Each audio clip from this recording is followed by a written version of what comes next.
generally media portrays minorities as stereotypes. Always, really. Like, I can think of a million TV shows where, like, the black person is always black and talking like they're black. You know what I mean? Like, they just have this little niche and they just keep perpetuating it. Like, whenever I see an Arab person on screen, they're running a convenience store. They never really go outside of that stereotype and portray people as they really are.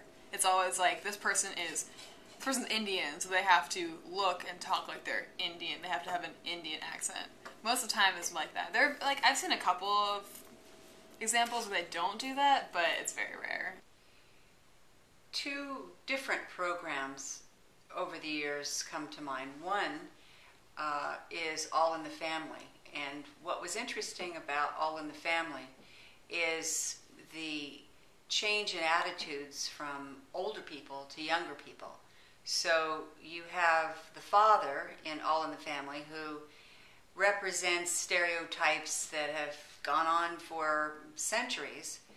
And then in the son-in-law and the daughter, you see a shift and intolerance of older people and intolerance of their views, that they're old and they're tired and they're unjust.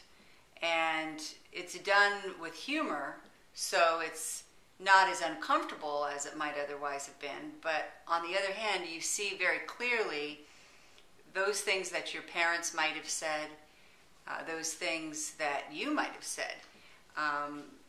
And it's thrown back at you to think about, you know, this is truly an unjust way of looking at it. And there's a new way. And through the 70s, there was this change in attitude. And I think that All in the Family did it in a wonderful way to show people what their prejudices were, and through the children and through the eyes of the children, to show them a better way. My name is Brian. I'm 63 years old. Of all these images that are actually from my childhood, every single image I remember Shirley Temple dancing with African-American dancers, and she's in the center spotlight, and they're all dancing around her. I remember the cartoons with the cannibals with the bones in their nose dancing on drums, and we're all supposed to laugh at it. I remember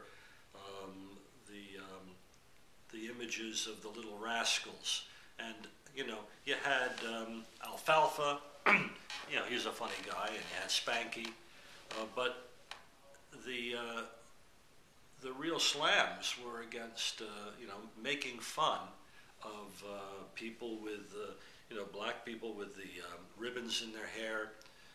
Heavy one, dude. Of race and sex. Well, I mean the Power Rangers. Like, the Asian chick was the yellow Power Ranger. Hey. I mean, as a kid, I don't know, when you're a kid, you don't really think about that stuff, like, which makes it so easy for them to incorporate stuff into it. Well, I guess you can say Disney. There was never a black princess until now. Becky? Well, I used to watch The Fresh Prince of Bel-Air. Oh. And as far as race goes, like, I thought that, you know, teenage black guys walked around doing the Carlton all the time. I don't know, maybe like a show like Rugrats would be a good example of a show that's shaped the way I view race and genders. It's always had kind of a positive, like, let's work together, let's be friendly type message. And like the twins, Phil and Lil, they always were able to do what the other could. It was never like, oh, you're a girl, you can't do that. They were twins, they could do it. They were both able to do the same things. It didn't matter that one was a boy, one was a girl. And it gave a good message that your gender shouldn't define who you are as a person. Well, one thing I would definitely do to change television and the internet would be to strong-arm as many of these reality TV shows as I could to get off the air.